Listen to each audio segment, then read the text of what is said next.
So let's take a moment at the beginning of this lecture module and just reflect on this notion, this way of characterizing inferences, and the significance it has for our understanding of how pervasive inferences are in human survival and thriving. When we think of inferences as these things that we do in our conscious awareness, we're really only aware of this relatively small number of inferences that are occurring.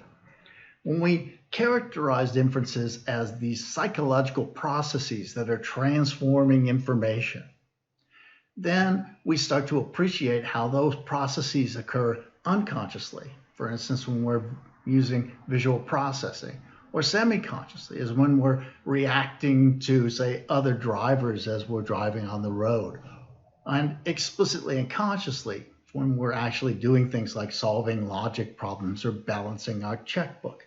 And that metaphor of an information processing iceberg, where only the very tip of it is above the water level available for our conscious awareness, that really helps us to appreciate just how pervasive and important central inferences are to our everyday thriving and survival. And to further emphasize this, I want to take a moment to just think about some of the functions that inferences perform in our everyday existence. So inferences generate new and explicit information, make it available to us for reaction, for other psychological processes, and for memory. And our sensory systems are nice examples of this. Every moment of every day, our eyes are taking in information about the light that's being reflected from the visual scene. Our skin is collecting information about the surfaces that we're touching. Our olfactory system is gathering information about the sense of things out in the atmosphere, and so on. And so we're gathering all this information, and all this information isn't just given to us in pristine form. We're generating it by making inferences from this relatively meager input that we get through our sensory systems. But we don't just get that new information. We also adapt existing information to novel circumstances. So, for example, you might have the habit of going out for a run in the morning. And you might, while eating breakfast before you go out for a run, turn on the TV and see that the air quality has become unhealthy as a result of the California wildfires. And you may then adapt your plans, modify your plans as a result of this new information. So you're adapting to novel circumstances. You're changing the way that you're thinking about the world or planning your day as a result of your inferences. Inferences also allow people to evaluate and integrate new information into their belief systems and worldview. And so part of what we were doing when we were discussing information ecosystems was talking about how we can access that information in a way that allows us to be fairly confident about it so that we can then believe it and integrate it into the way that we understand ourselves and the world.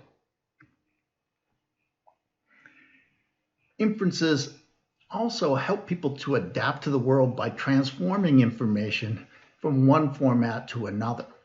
And so the example of using the constant pi and using the decimal approximation of pi is a nice example of that sort of transformation. You couldn't use those math formulas in your geometry textbook unless you were capable of substituting in the values for constants in the formulas that are encoded there.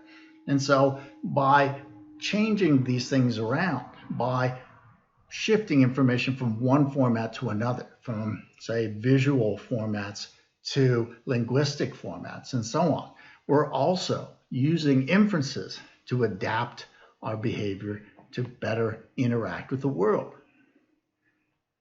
Inferences also serve a very important function of allowing us to discover inaccurate information or poorly evinced information, or inconsistent information so that we can discard that bad information and render our worldview more consistent.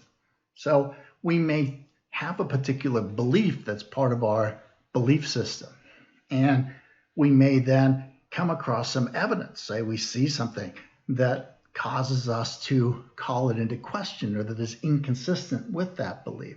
And as a result, we may then use our inferences to say, hey, you know what? This belief doesn't look like it's as well advanced as I thought it was. Maybe I shouldn't do it. Or we may discover that we have these two beliefs about the world that aren't consistent with each other. And so we need to get rid of one because they can't both be true, and so on. And so inferences really serve this important fundamental function. They pervade our everyday existence. And so it's really important that we understand how human beings make inferences, our strengths and limitations in our native inferential abilities, and how we can sometimes, at least, improve upon those native strategies.